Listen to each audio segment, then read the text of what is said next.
Hi everybody, welcome to this introduction to animation. Today we're going to have a go at creating an animated fork. I've already designed the outline of my fork. I did use a modifier. I added a mirror modifier, and in object mode I applied the modifier, and this is the result. I've just fixed together some of the ends so we have a closed shape, and I'm now going to see if we can fill this shape. Oh, not bad. Going to go into edge mode and just delete some of these diagonal edges, because they're going to cause a problem with symmetry later. If you're happy with what I'm doing here, you can skip ahead in the video. That's fine. And I'll see you when I'm done. Just a little bit time consuming, but quite necessary if you're serious about developing a good mesh.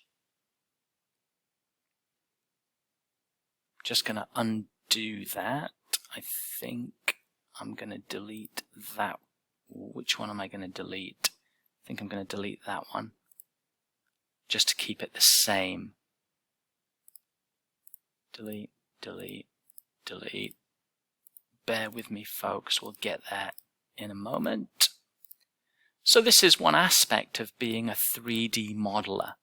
You need to be patient when you're using the tools. It can be a time-consuming process. Now, certainly, there may be techniques which make this part of the process a little bit quicker. But regardless of that, there are always going to be times when you are doing something that's time consuming. Be patient, don't get frustrated, and you'll get the result that you want in the end. We're deleting edges here, not faces, edges. We're nearly there.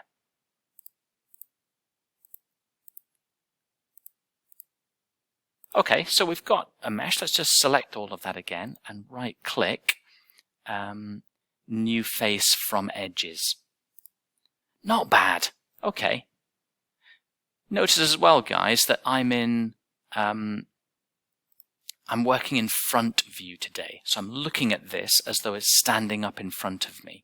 Okay? I'm not doing this from top view. Okay. Now let's extrude. Let's extrude on the y-axis. I'm going to press Y. So first I pressed E, now I'm going to press Y. Whoop. Escape, escape. Let's try that again. Extrude. Okay, that's what I want. Brilliant. So there we've got our 3D shape. I'm going to add another modifier, which is going to be the subdivision subsurface modifier, and we're just going to make this a smoother spoon. Yep, okay, that looks good. Let's go into object mode so we can apply the modifier. This is currently what our spoon looks like. Now let's get into really the meat of today's tutorial. I'm going to go back into front view. I'm going to move my cursor down here. Now I'll explain why I'm going to do that. I'm going to add a bone to this model, and I want the bone to start down here. And the bone always adds where the cursor is. Okay, so shift and right click on your mouse and you can move the cursor. This is where I want my new object to appear. So we're in object mode. Perfect. We're going to add a bone. Bone, bone, bone, bone. There's no bone. Ah, yeah. Blender's word for bone is armature, I think. There we go. We've got one. Brilliant. It's a bit big. I'm going to press S to scale, S, and I'm just going to make it a bit smaller. Now I'm going to go back into edit mode, and I'm going to select the end of the bone, and I'm going to extrude, E to extrude. E. There's another one. Not going to make them too big. Just keep pressing E and click, E and click, E and click. And then I'm going to start going this way. E and click, E and click, E and click, E and click, E and click. So we're making a bone structure there. I'm going to go back to this point here, select that one, and let's extrude again. I'm going to go up into the neck and then up into the head. Maybe just one big head bone. Go back to this point again, select that, E, and let's try and copy out what we did on the other side. Try and make it as symmetrical as possible. So we have now a bone structure, an armature rig, if you like, on the model, but they're not fixed together yet. Now, the bone is going to control the movement of our fork shape. So the bone structure is called the parent. So what we need to do is parent the bone onto the fork. Okay, this is called parenting. So I'm going to go back into object mode. I'm going to select the child first. The fork, you think of that as the child. And the parent is the bone. So Shift, select, and now we can do the parenting. Control P on your keyboard. Control P. And we're just going to select with automatic weights. From my experience so far, this is the easiest option to work with. So set the parent to automatic weights. Brilliant. Okay. We have now parented our bone structure onto the object. And let me show you what I mean by that. If we go into edit mode and I select a single bone and maybe do R to rotate, look what happens. Nothing happens. I think I'm in the wrong mode. Let's go into pose mode. Now let's do R to rotate again. Oh, now we're getting animation. Ah, pose mode is where we do animation. Okay, so what we're going to do is open up our timeline and we're going to select, in pose mode, select all of the bones. So press A on the keyboard and I to start the animation keyframe sequence. So press I on the keyboard.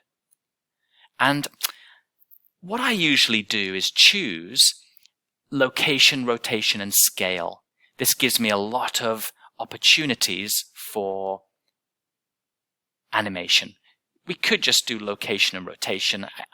We're just playing. It doesn't matter. I'm going to choose location, rotation, and scale. Now look what happens in our timeline. Suddenly, we can start to animate all of these different bones.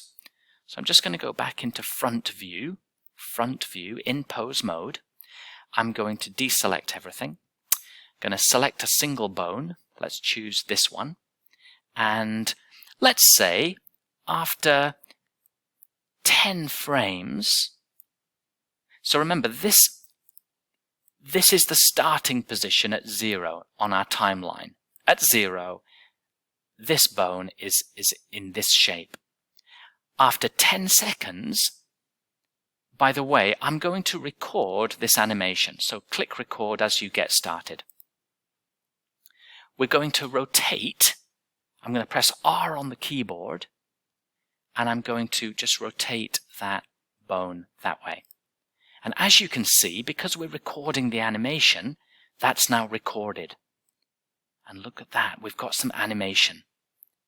Now let's say after 20 seconds, the bone goes back to the original shape. Do you remember? In this keyframe here, this is the original shape of the bone.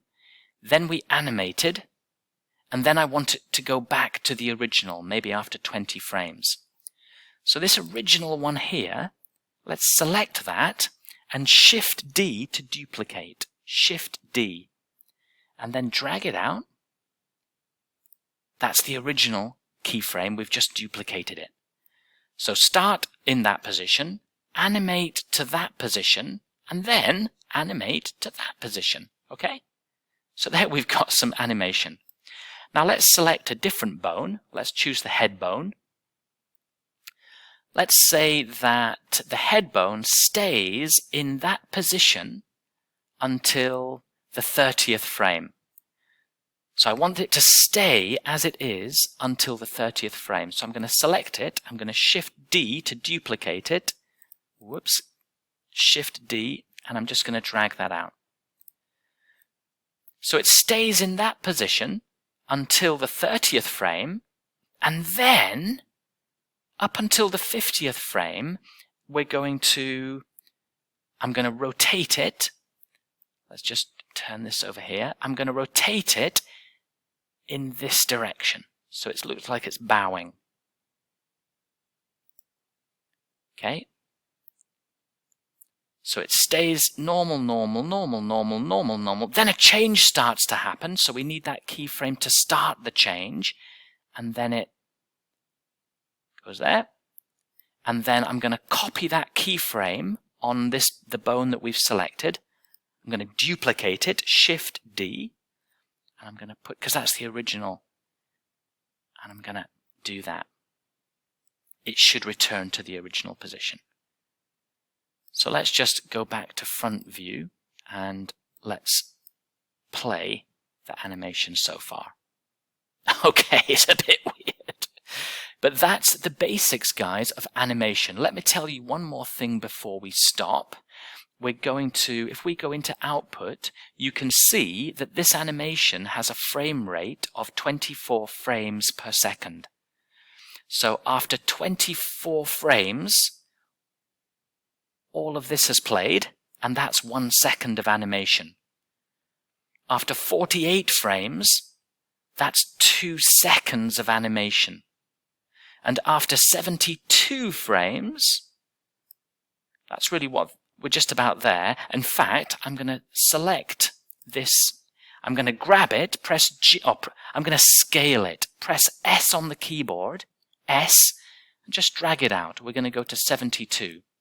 I think that's 72, yeah. So S allows you to select a frame and drag it, okay? You can play with that as you get started. So that's about 3 seconds of animation.